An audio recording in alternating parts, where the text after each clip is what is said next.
First off, I want to thank the brave men and women who work behind the wall. I want to thank them on a national level because their job goes unrecognized. How do they try to turn a guard? Well, correctional officer. Sorry, I apologize. But correctional. How you guys doing today? It's Anthony Gangi, host of Tier Talk. Today I want to discuss the use of social media. And again, it's not an effort to discourage people from using social media. That's not the point of what I'm trying to do. I just want to give people a perspective, and hopefully in that perspective we kind of touch into the do's and don'ts of when utilizing social media. And I've kind of been utilizing social media for a while, so I'm kind of pretty familiar with this topic. So I want to give some advice, but by giving this advice, I'm going to provide a perspective of both management and the front line.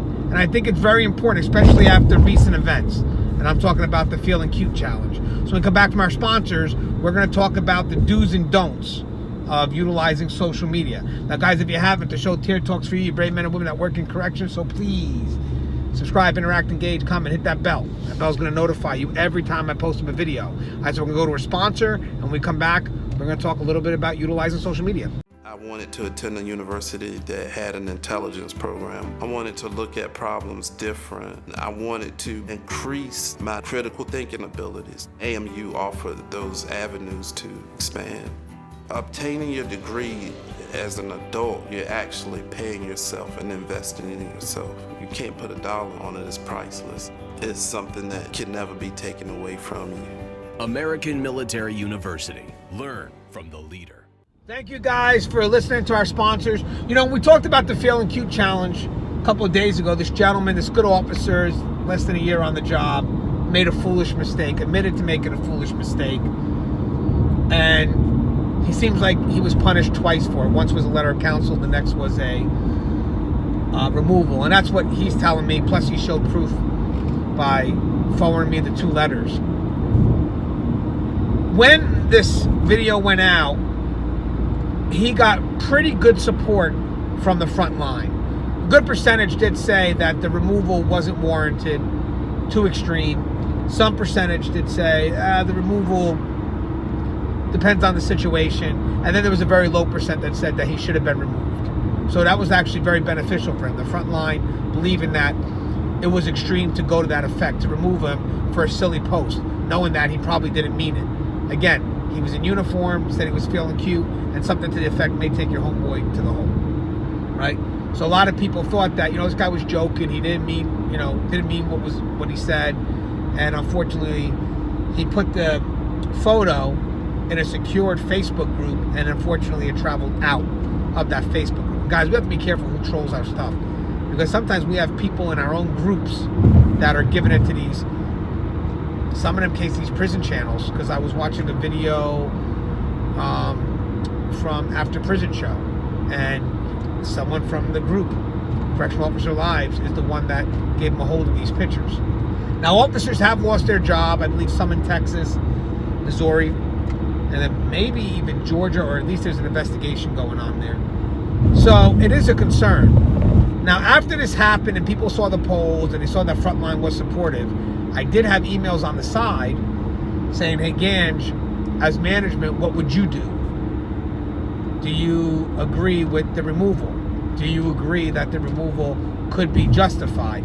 And that's where it really made me think. And I'm saying, what, I do a show for you guys, and I want to keep things as objective as possible, because I want to make sure that we make an effort to learn. Of course, I'm not going to talk about the due process, the letter of caution, and then the removal, because that's an issue in itself. That's like 2 disciplines over the same issue. But again, I wasn't there. I did see the letters, but I don't, know too much of the details behind that. I just know what the one side has told me, and I have no reason to doubt what he said, but I'm not chasing after the other side either. But I do want to use this opportunity to talk about social media. Now, guys, I've been on social media for a while, so again, I'm not discouraging people to be on it, but I'm very careful of what I post. I'm still on the job, so I don't post anything that's job specific. I don't utilize my title. What I want to make sure is when I post something that people can't connect me to the job. Now, guys, even when I went on TV and I started getting phone calls at my agency, and the agency was like, hey, what happened here? It's like, hey, I never mentioned it. So people could look me up. You could find what I do, but I didn't volunteer the information. I didn't, tell people, hey, I work at this state, blah, blah, blah. So I kept myself separated. when you mention where you work or showcase where you work by wearing a uniform, you're automatically going to be connected to the agency. And that's a problem for the agency, and that's why they look for approval. Even when you go to a positive event, like a graduation, and you want to wear your uniform, yeah, you got to get it approved, because there's going to be a chance that pictures will be taken, and again, those pictures or those videos could travel out.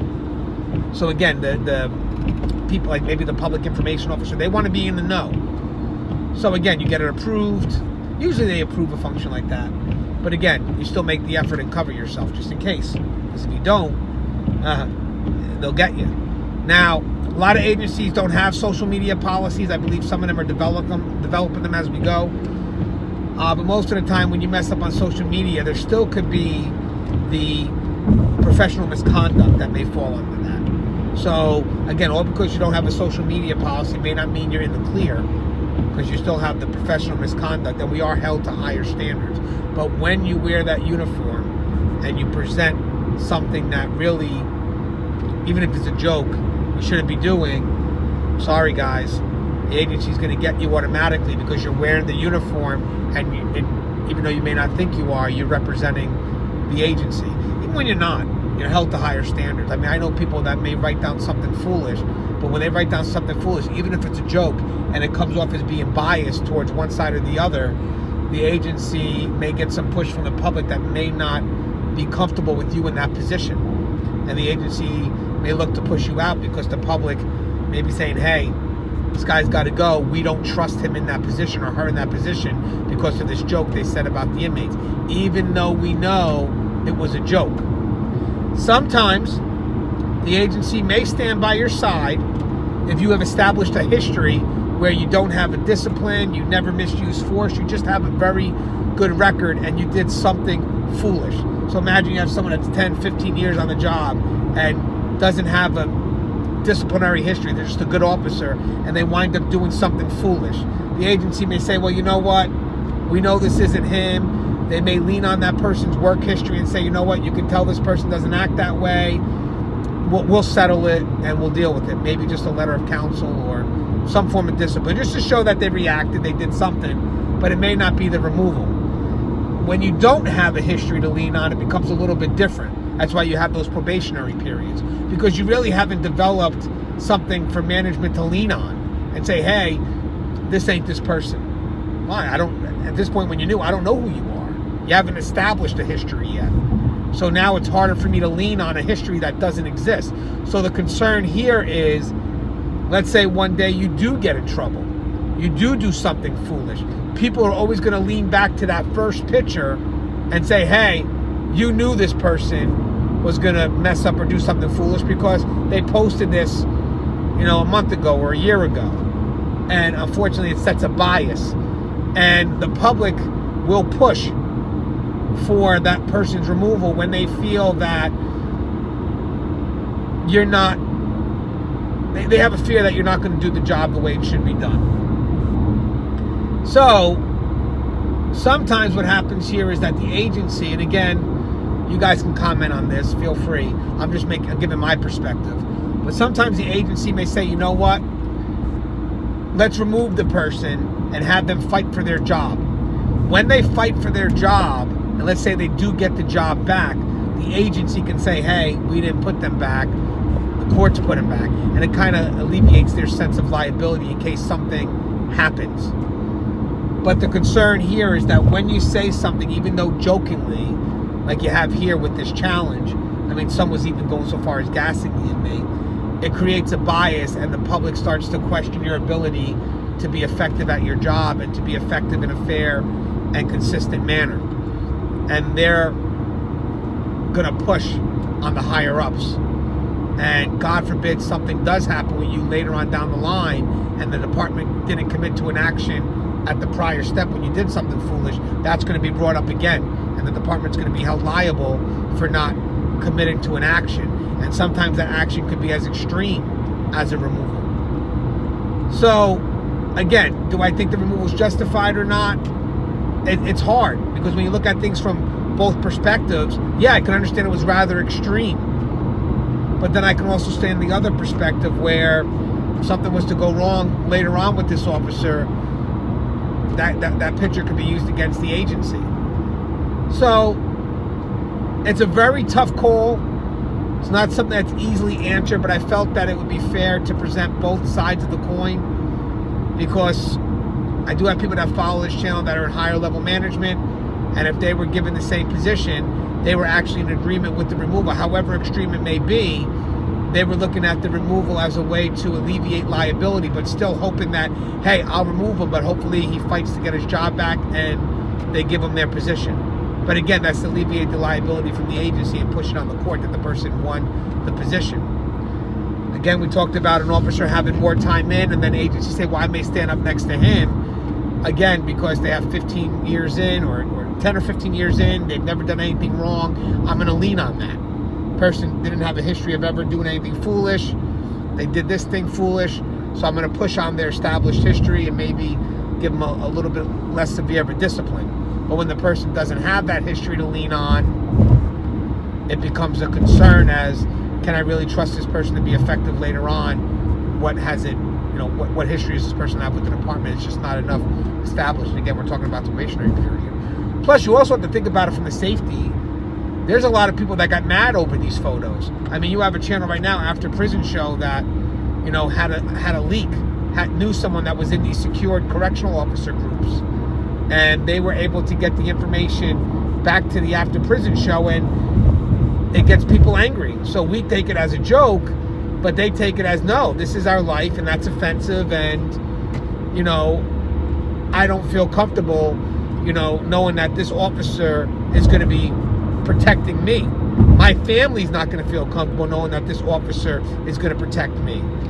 And then the danger, now you built this animosity, you start being in this viral picture, inmates know you, the families know you, is it going to be a point where you walk in that facility and there could be people coming after you, inmates, because of this viral post? So, safety concern. So again, it's just different perspectives. I can understand frontline, and we discussed it, being concerned because it was such an immediate removal, the investigative process, the due process. But again, we still have a problem with that social media, being in uniform, having to be held to that higher standard. And, I had to provide that perspective as well, because I don't want people thinking I ignored that. I just want to give a chance for this gentleman to speak his concerns and then to go ahead and highlight both sides of the coin, because that's what we do here at Terror Talk. It's an effort to learn, but also to be objective and see things from everybody else's perspective. So the question is, do we feel that the removal was justified? Granted, I'm not talking about the letter of caution, or I'm not talking about the letter of caution in the later discipline. What I'm talking about specifically is, do we think someone should be removed when they're posting a picture in uniform saying something even just as simple as, I'm feeling cute, I'm going to take your homeboy to the hole? And again, this is someone that's new to the job, that hasn't really established a good work history, even though they're new, don't get me wrong, and they haven't had any disciplinaries at this point. I'm talking about established work history over the course of time, again, 5-10 years. So I had to present this perspective because I was getting emails from the other side, but I do respect the other perspective as well. But I had to do it. So just curious about your perspective, love your thoughts. And as always, guys, the show is Terror Talk. If you haven't, feel free to subscribe, interact, engage, comment, hit that bell. That bell is going to notify you every time I post a video.